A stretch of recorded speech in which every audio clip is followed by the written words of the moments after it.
Gabz FM, power to engage your world. Please allow me to welcome my next guest, Donald Molosi. Thank you, my brother. Oh, Thank you, Dollar Mac. my brother. And also, first of all, just to thank you for the conversation. We are all very inspired. Wow. Yeah. Thank you so much. I didn't know you listen all the way from the UK, brother. Absolutely. We have to keep abreast of everything going on at home. And I know that you are very interested in knowing what's happening here as well, because there are also many Botswana living in the UK. Dollar Mac, as you mentioned, the UK has had another summer of protests. And you'll recall last year was also like that. And this year it was different because there were two main waves of protests. There were the anti-immigration protests and also the pro-Palestinian demonstrations going on. Let's talk about the anti-immigration protest. Tell us more about that, Donald. Yes, so a lot of your listeners will know that there has been a lot of conversation about the people crossing the English Channel into the UK to seek asylum. So on the 13th of July this year, the incident that triggered the big protests was that one of those asylum seekers was charged with sexual assault of a 14-year-old girl in Epping. So then people said, this person has been in the UK for a few days, and maybe there's some conversation there we can have about the safety of residents in around hotels that house asylum seekers. Yeah. So tell me more. What happens? What goes on with these protests? Do people come out and attack people? What are the police saying? What is the whole situation like?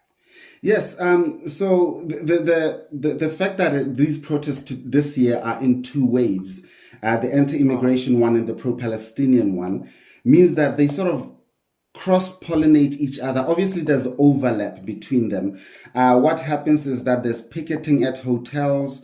Even in London last week, there was a demonstration by mothers who wore pink outside a 4-star hotel who were protesting that the hotel was housing migrants.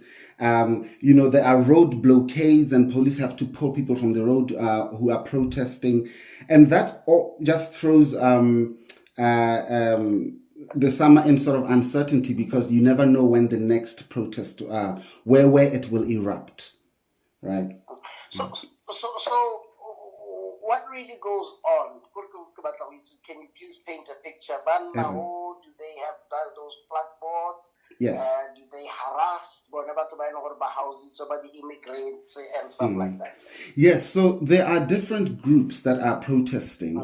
And some are more radical than others. So we have witnessed that in Epping, where the 14-year-old girl was assaulted.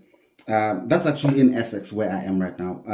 But there was property damage to the extent that the hotel had to be shut down.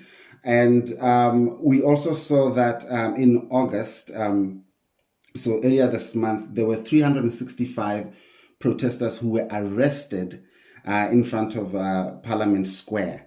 Now, it was only 365 out of thousands. And when these protests happen, you can never really judge the temperament because you don't know which group is at the forefront of it. So are these protests legal? Are they legal, number one? Number two, who do they really target and how do they see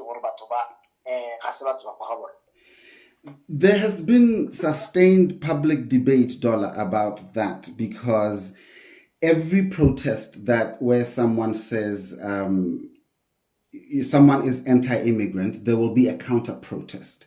And this is happening at the same time as the pro-Palestinian ones that also have counters to them. So to answer your question, we have seen asylum seekers report fear, which sometimes has meant that law enforcement has to be involved.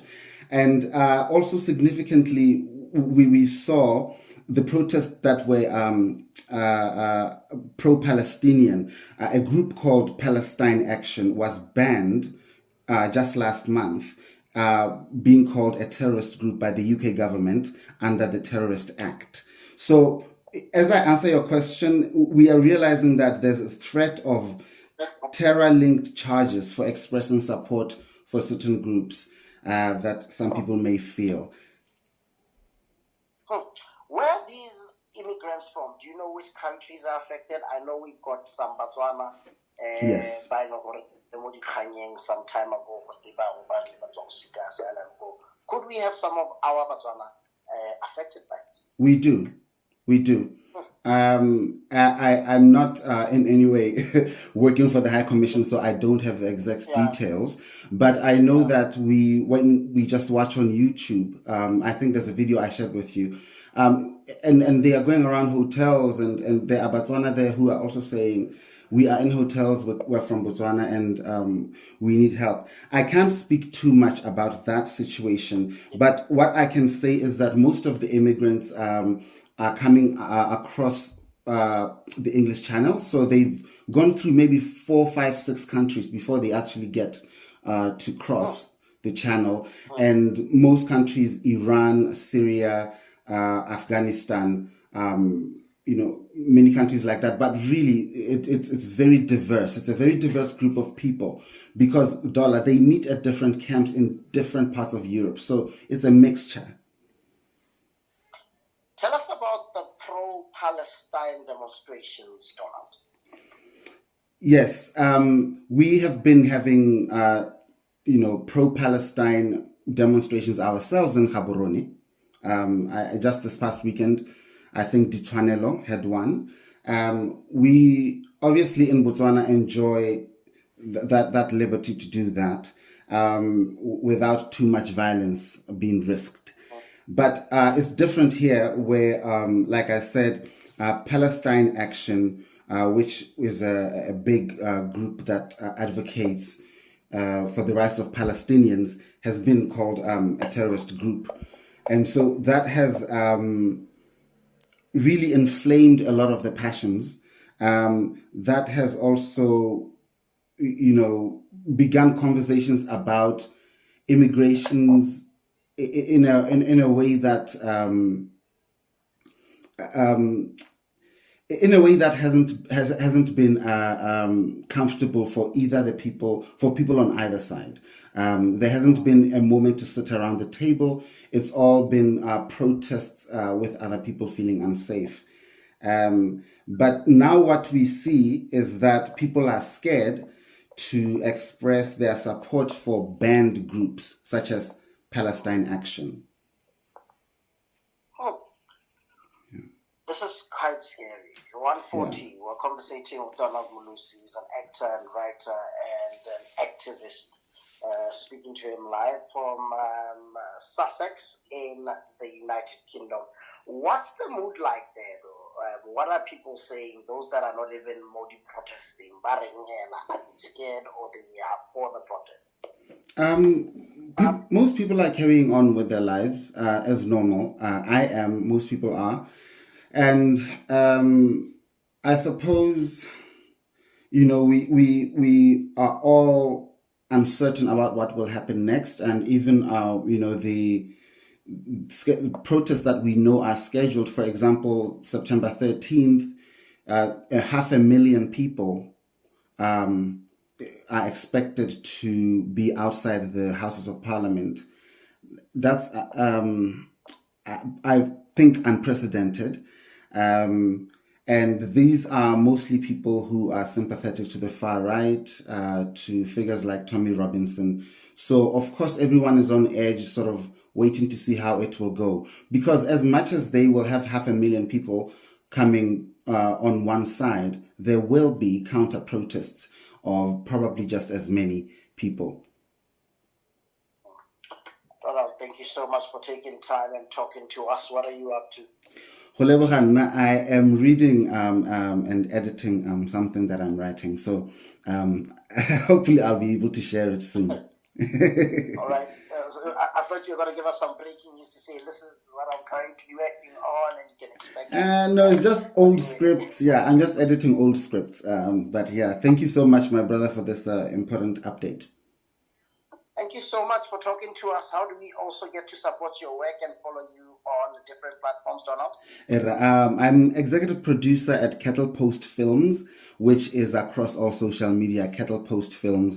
And also, I just want to say my last word to add to what Rengele said, that if you're listening and there's a way Okamoto Tuso, please help him. I know the good work that he does. I work with him as his patron, Go by Tiredi Support Group, and I know that it will go a really long way.